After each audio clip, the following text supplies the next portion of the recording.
How's it going, everybody?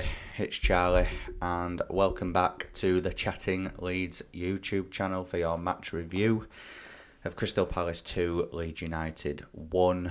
As you can kind of sense from how I'm talking, I feel a bit flat after that. I think a lot of negatives to take, but also a lot of positives. It was a weird game. I kind of feel a bit weird after that defeat. I don't feel as annoyed and frustrated as what I thought I would be. However, there are a few things that really did frustrate me during the game, which I will get onto, as I'm sure a lot of people were as well. But just before we get into it, as always, smash that like button if you enjoy the video. Please subscribe if you're new to the channel as well, and share all of your thoughts and opinions, because I'm sure that there's plenty of opinions in the comment section down below. So then, obviously we'll start off with the first half. Actually, no, we'll start off with the lineups.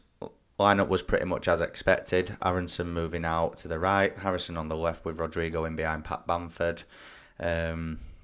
Cooper and Koch, the centre-back partnership, which we'll be getting onto Cooper in a little bit. Pascal Struijk at left back, Christensen, you know the score. First half, I thought Leeds were the much better team. You might get Palace fans, obviously, now they've won, acting like, they dominated the whole game. They didn't. I thought, even the Sky Sports pundits at half-time were saying that Leeds were the much better team and that Palace needed to turn it on a bit more. And boy, they did. But the first half, I thought Leeds' press was really good. We were causing their goalkeeper a lot of issues. He looked really nervy in that first half, did Guaita. Even the whole back line of Palace looked a little bit nervy, a little bit shaky. I think it was because Leeds' press was so intense, and Leeds were forcing them into errors.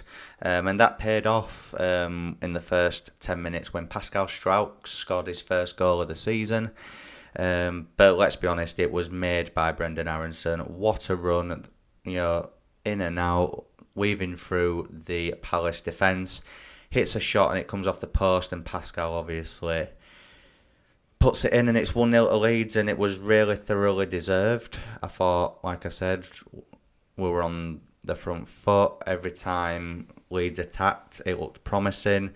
Thought we were fairly solid defensively as well. I thought Christensen was keeping Zaha really quiet.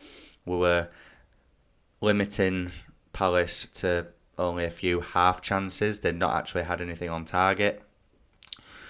Even after the goal as well, I thought Leeds were very good in possession as well.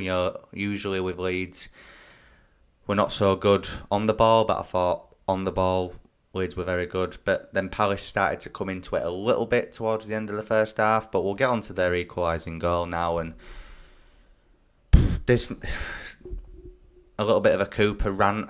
There's a lot of fans out there who believe that Leeds are a better team with Liam Cooper in it. I very much disagree with that logic. I think we're actually worse at the back with Cooper in and with Llorente in. We've let Charlie Cresswell go to Millwall.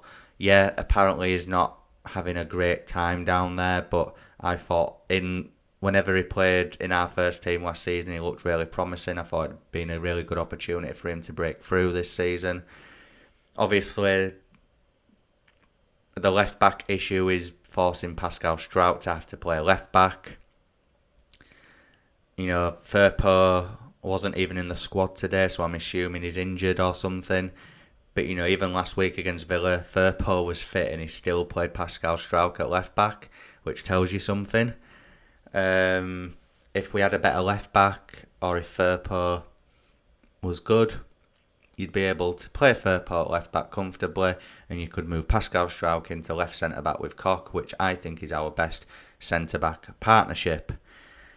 Liam Cooper did a Liam Cooper thing, and all he has to do when he receives that ball, and I know this sounds a bit weird to say, let's say, but even if he'd have just booted it upfield and it'd have gone straight to their goalkeeper, all he had to do was just clear his lines. But he decides to try and Cruyff turn Ayew. Ayew wins the ball back, rightly so, because what is Cooper doing? Like, what is he actually doing? And then obviously Cooper has to bring him down, really, because if he doesn't, then they are guaranteed to go and score.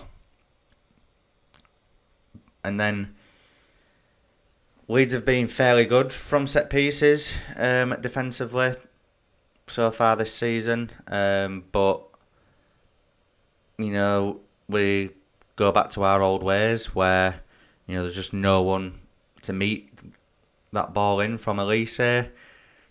And Edouard heads it in. At first I thought Melier could have done a bit better, but then I watched it back and I was like, no, there's no way that he's getting that. That was not his fault. It was the defending from the set piece, which was woeful. Obviously, they did check to see if it was offside, which, look, he is onside, quite clearly, but his arm is offside. Patrick Bamford in that first season in the Premier League, he got, you know, offside for his arm, but anyway, that's a totally different game in a different season, but, you know, it's just the inconsistency, isn't it? But even after Palace equalised, I thought Leeds were fairly good. We ended the half quite well. And the way I was sort of thinking was, right, let's get in at half-time, reevaluate everything and just attack the second half like we did for the first half, you know, because we were the much better team. Palace are the home side. They've got more pressure on them. Let's take the game to them.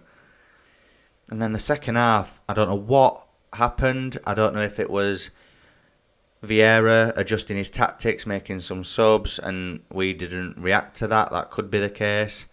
But it just felt like Leeds massively dropped off in the second half. And I think defensively we are absolutely shocking. I think we look so vulnerable every time an opposing team attacks us. I think the only... And this feels like I'm singling Cooper out, but he's at fault for their second goal as well. Shocking defending. Like, really bad. Just lets Eze just skip past him quite easily, and he slots it in, and it's a really good finish to make it 2-1. But overall, in that second half, it just wasn't good enough at all. You know, Koch had a decent game. I thought Rasmus was good. Strauch, yes, he scored his goal, but I thought second half, I thought he dropped off. Harrison looked like a deer in headlights at times when he was going forward. Aronson had a good first half, but in the second half, he just wasn't as effective. The subs that Marsh made were very questionable.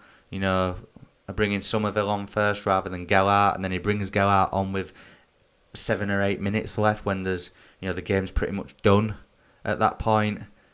You know, he's not a miracle worker. You know, you can't just expect him to come on and score a goal every single time. It's not going to happen. Rodrigo had a decent game, I thought.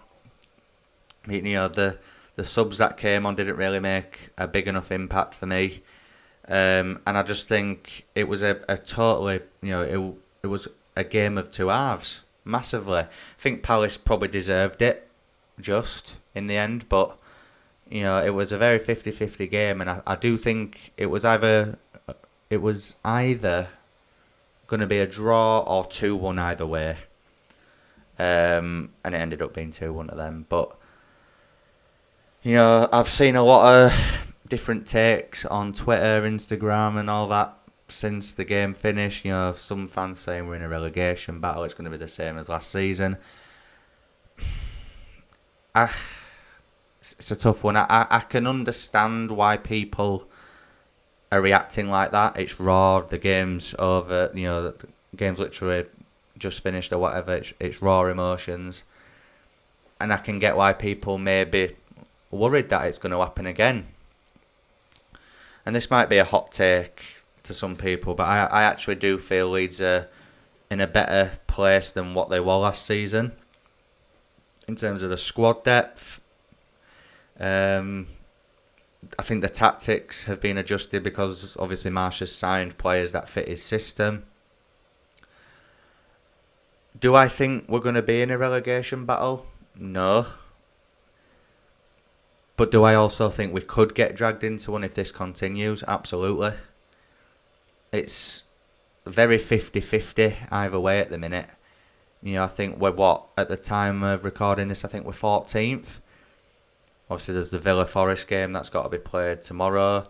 So I think if Villa win that game, Leeds will be 15th. So if you say worst case scenario, then Leeds are in 15th place. That's probably where I would expect us to be. Anything from sort of 12th to 15th is where I expect us to finish this season.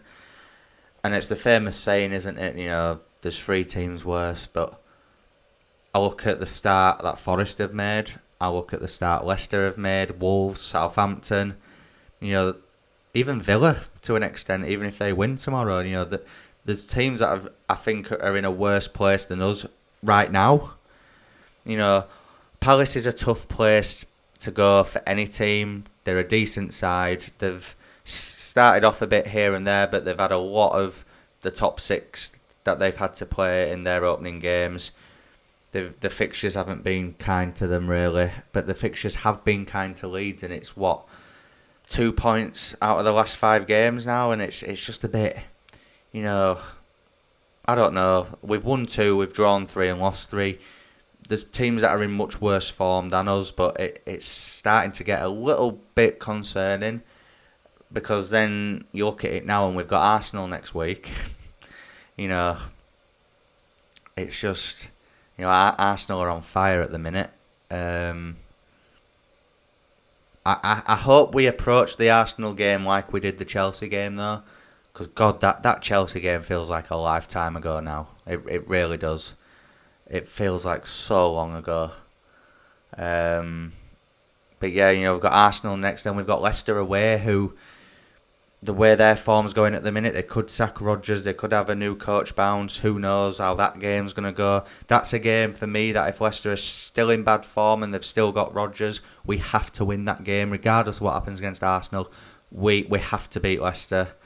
And then we've got Fulham at home, which, I'm sorry, I know Fulham have had a decent start, but that's a team that we should be beating at Ellen Road. So we just need to see how the next 3 games go, and then we'll have a better idea, hopefully. But the defending needs to sort itself out, because it feels like whoever we play there, whether it's Cooper, whether it's Llorente, it's just not good enough. I bet Koch must be so frustrated, because he's actually started the season off well. I think the only game that he's been poor in is the Brentford game, which everyone was. But, it's just so frustrating, considering the start we had in that game today. Like, we were the much better team in the first half. We should have been 2-0 up. At least 2 or 3 up, maybe. That chance from Bamford that I've forgot to mention as well. Why he hits that with toe poking on his left foot, I do not know. If he hits that with his right, he slots it home, in my opinion, and it's 2-0. It's fine margins, isn't it? I thought Bamford looked really rusty today. There was times where he should have committed to things and he wasn't. His pace looked a bit off. I get he's rusty and he's trying to get back to full fitness, but I expected a bit more from him. We do look a better team with Bamford in, and his press looks better, but I still think the press massively dropped off in that second half, and I don't know why. I think we look a little bit flustered in defence and attack sometimes in games. We look tired. We look a bit, just like I said, clueless. Embarrassing defending at times. It's just schoolboy errors. Like the Cooper. Why is Cooper trying to Cruyff turn? Are you like why? And the Leeds United PR team will probably put a segment together where he heads a few balls and he does a few passes to make him look better. But honestly, how this guy gets, I saw a perfect tweet earlier. That the sentiment that we've got attached to these players that got us promoted is starting to become a bit of a problem now.